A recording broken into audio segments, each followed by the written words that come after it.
So what do we need to make a gluten-free sourdough starter? So obviously we need a gluten-free flour.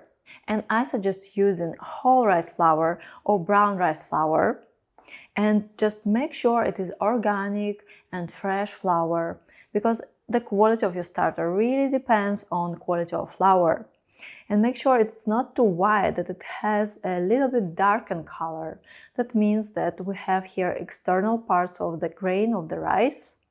And this is what we need, because microflora lives on external parts of the rice, not inside.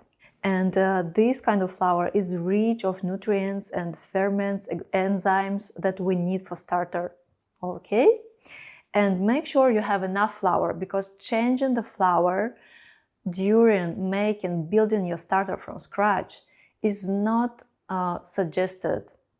I would not advise you doing that, because you have a risk that your starter will fall asleep, will stop rising. So make sure you have enough flour. I would say 1 kilo would be enough. And in case you don't have enough and you have to change while building your starter, do it gradually. Every feeding, just mix new flour into old one, step by step, and slowly replace old flour with new flour. But try to avoid it, to not stress out, and making sure that you're okay with flour. Next, water. We use tap water. We use tap warmed water. In case your tap water is good water, just leave it on the counter uncovered, and then before mixing, just warm it up a bit until 30-35 degrees Celsius, and measure the temperature by using this kind of thermometer.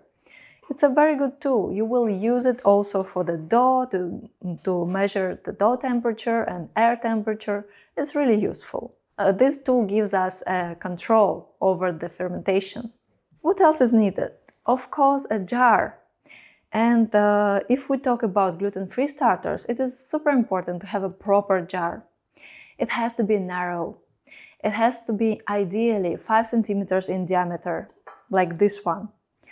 Or unless you find 5 centimeters in diameter jar, get a 6 centimeters in diameter jar, but not wider. Why is that? Because if it is too wide, it will be really hard to observe if your starter has risen or not.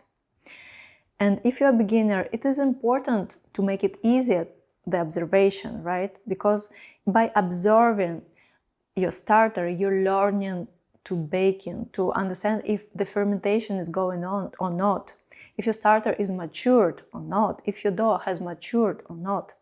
We train this skill, observing your starter, so it would be easy if your jar is really narrow. And what else? My jar is 6 centimeters in diameter and 8 centimeters in height. But height is not that important. Important that the volume of your jar is not more than 250 milliliters. Mine is 200 milliliters. And the lid is not that important. You can use anything as a lid, because we don't close it tightly. And this kind of jar with not straight sides is also not good. Why is that? Because while it gets wider on the top of it, it gives less support to your starter. So it will also not be convenient to observe if your starter has risen or not.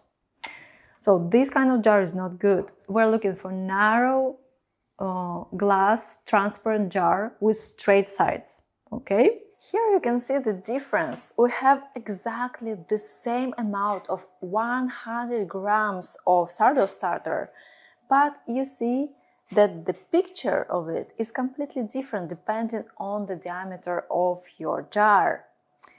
And you see that in this jar, it has even doubled in size. In here, the same amount, the same fermentation time, the same temperature, it did not. Why is that? Just because this jar is more narrow. Let's put them together so you can see the difference properly. Look at this. How come? Well, because this jar is just a narrow jar. So that's why it's so important to choose a perfect jar for your sourdough starter so you can absorb the rising better. Also, it is helpful for the levain. So let's check the diameter of this jar.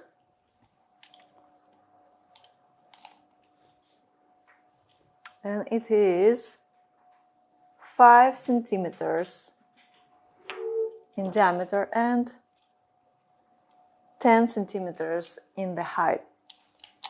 So if you find this kind of jar, that would be perfect for your sourdough starter. Unless you're okay with this picture and you don't really want to see it to get doubled in size. And what else? We need kitchen scale. Any kitchen scale is good. And we need a spatula for convenience.